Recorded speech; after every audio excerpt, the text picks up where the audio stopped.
Hey guys, welcome back to Lux Tech Travel. It's Jose and Jen, and this is chapter 4 of our road trip series.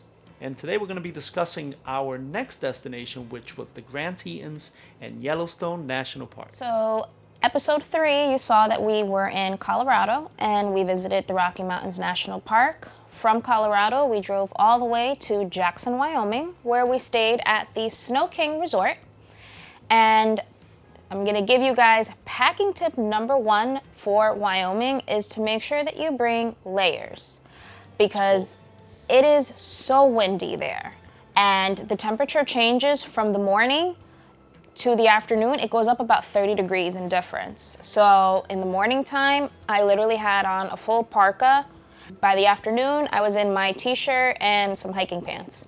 Yeah, I definitely recommend North Face gear. They have the outer shell, which is breathable and weatherproof, and they have the inside fleece. So we arrived at the Snow King in the evening, which is our usual thing. We got a full night's rest, and early in the morning, we woke up just in time to see the sunrise and get to the park as early as possible because these national parks get really full, and it worked to our benefit. We got a great view of the Grand Tetons in the morning. And we were basically almost the first ones there. So both of these national parks, Grand Teton and Yellowstone, are massive. And we could have easily spent a good 2 weeks visiting both of these parks, but we were trying to do 1 to 2 day itineraries so that we could continue visiting the rest of the country.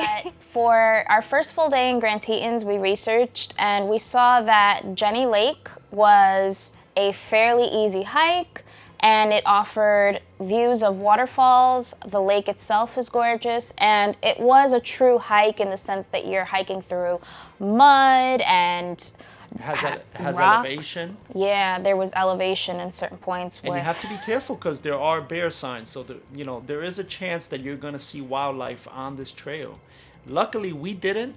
But that doesn't guarantee that you're not. So always be prepared, always make noise because the chance of a bear attack will lessen if you make noise while you're hiking. Stay where you are, sleep in, relax. And that leads us to our next packing tip, which is to bring bear spray and, if possible, bear bells, which will aid in you clip them to yourself. So as you're moving, the bells are making the noise for you instead of what we had to do, which was constantly call out, "Hey bear, stay away bear," and just try to make noise on our own. And we do that because wildlife, believe it or not, they're more scared of you than you are of them. But if you startle them, they will attack. And that's the danger that you face if you catch one of these animals by surprise. I was scared though, especially not even 5 minutes into the trail, I started seeing like hoof tracks and we saw bear tracks. So I don't know how long ago that track was made. I'm not like a wilderness expert, so it was a little nerve-wracking to be honest. So arriving there early definitely guaranteed us parking right by the visitor center. There was a restroom there. There was even a place to fill up your water bottle if you needed that. Please make sure that you do not leave food in your car before you hike because of, like we just finished talking about, you have to be bear aware. Yeah, these bears will rip right through your vehicle. Like a tin can. And get your food. They're extremely massive and strong. They'll tear through anything. So please, don't leave any food in the vehicle. Arriving early also guaranteed us these beautiful reflection shots on Jenny Lake because the water is really nice and calm. And we weren't able to get the same types of reflection shots in the afternoon. So it must have been something about the morning time that the water was more still and you got that perfect reflection picture. Like we said before, this was a fairly easy hike. However, they do offer a small ferry service. It's about $20 round trip. And you can take the ferry all the way across the lake. It leaves you right by the waterfalls.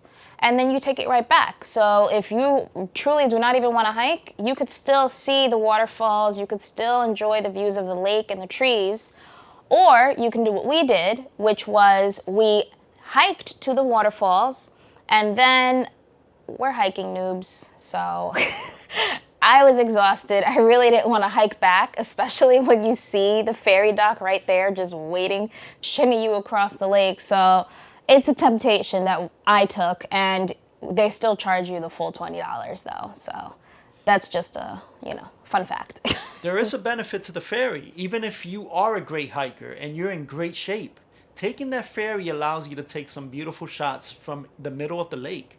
Because by that time, the fog or the humidity that's covering the mountains is going to be almost gone and dissipated. So you'll be able to take some beautiful, gorgeous pictures from the boat in the middle of the lake of the Grand Tetons. So next packing tip is going to be to pack snacks.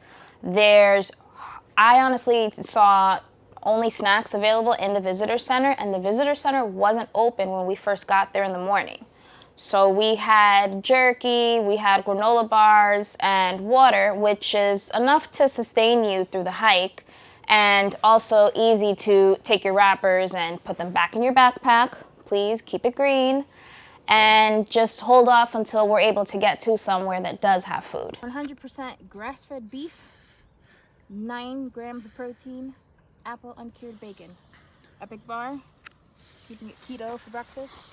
And I've got my utility knife. I'm going to open my packaging. This is an unboxing? This is an unboxing. We're using the RoverTac utility tool kit, but the knife is the coolest part.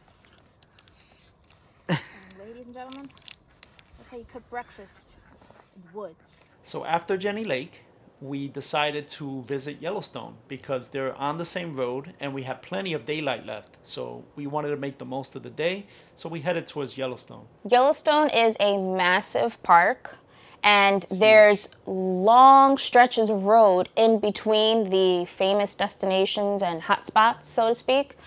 So even us that we've been able to basically do these national parks in one day, we knew Yellowstone was not going to be one of those parks. And we decided to visit I guess those would be the south entrance. Yeah, you exit Grand Tetons on the north exit, and you take the south entrance into Yellowstone. So once we entered Yellowstone, the first destination that we wanted to check off was the West Thumb Geyser Basin, which is like this boardwalk area that has several different hot springs.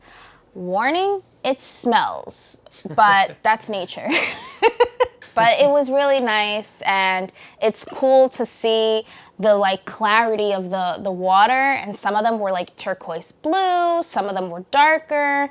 And another fun fact is the colors change as the direction of the sun changes too. So it was a partly cloudy day, and we would see when the clouds would shift a little bit and more sun was shining down on these hot springs, that the color themselves would change. It's almost like a rainbow, on the surface of the water itself. It's very beautiful.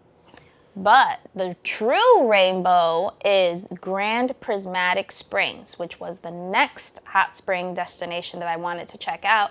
That's the one where everyone has that iconic picture, and it's like blue and gold, and sometimes there's touches of pink or red. So we headed to that stop, and just like in our other destination trips, it's important to note that there was a better way to do things than we did.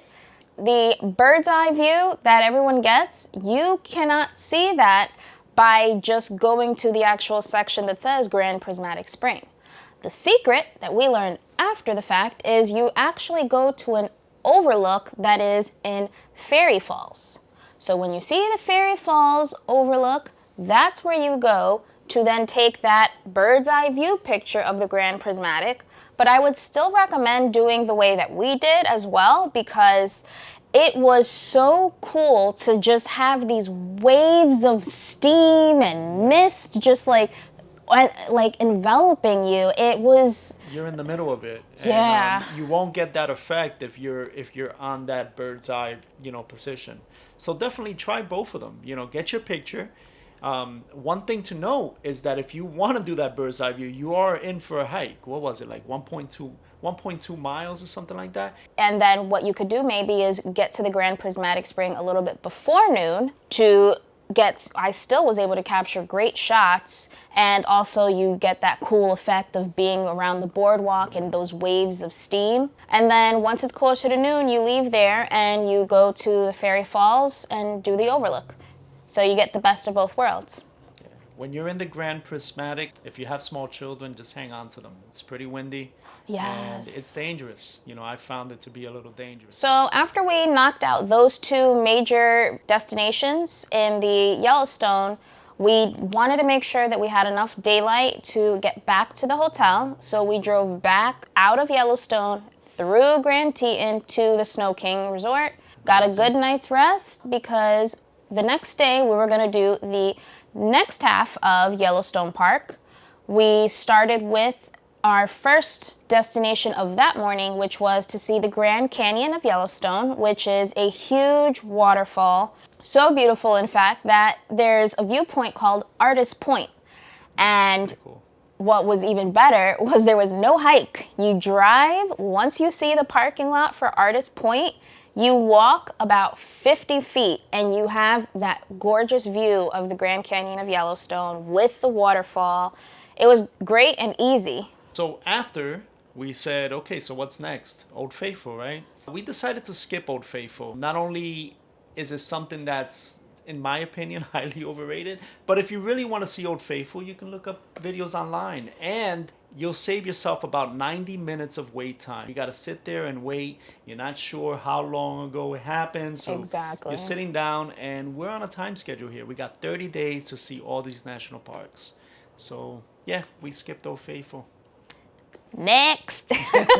So next on the agenda was the Mammoth Hot Springs. And believe it or not, that was basically the other exit of the park.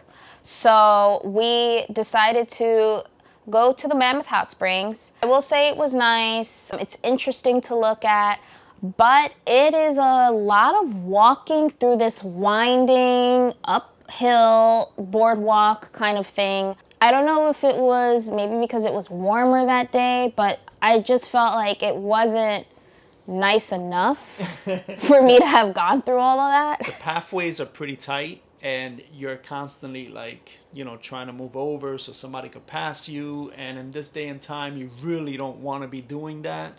So and it's hot. You have your mask on. We're going to show you all the pictures you need to see. And we're going to save you the time and effort of going through this because in reality, that's really all there was there. That's really all there was to it. And I'm not saying it's not beautiful. I'm just saying that you might want to save that time for something else. We keep it real here on Lux Tech Travel. So we finished the Mammoth Hot Springs and exited the park, ended up in this small town village. I think it was Gardiner, Montana. Yeah. So you enter through Wyoming and you come out in Montana. It's crazy. Yellowstone actually spans, I think it's 3 states, right? What was the other state? It's Wyoming, Montana, and Idaho on the side. And they actually told us that coming in through the Idaho side is the best view of the Grand Tetons, but we didn't get to experience that. But yeah, in Gardiner, we had a great lunch. Mm-hmm. We had a great lunch. We got the iconic picture of Yellowstone Park, which we missed on the way in. And we started planning for our next trip. Yes, because stay tuned for episode 5 of our road trip vlog series where we head off to Geyser National Park in Montana. It's beautiful. And you'll get to hear a story, something that I went through. So stay tuned for that. Oh, I can't wait. It's going to be good. Thank you so much for tuning in. This has been Jen and Jose from Lux Tech Travel. And please make sure that you like, comment, share, and subscribe to the channel so you can get that notification when we post our next episode in the Road Trip Vlog series. Peace.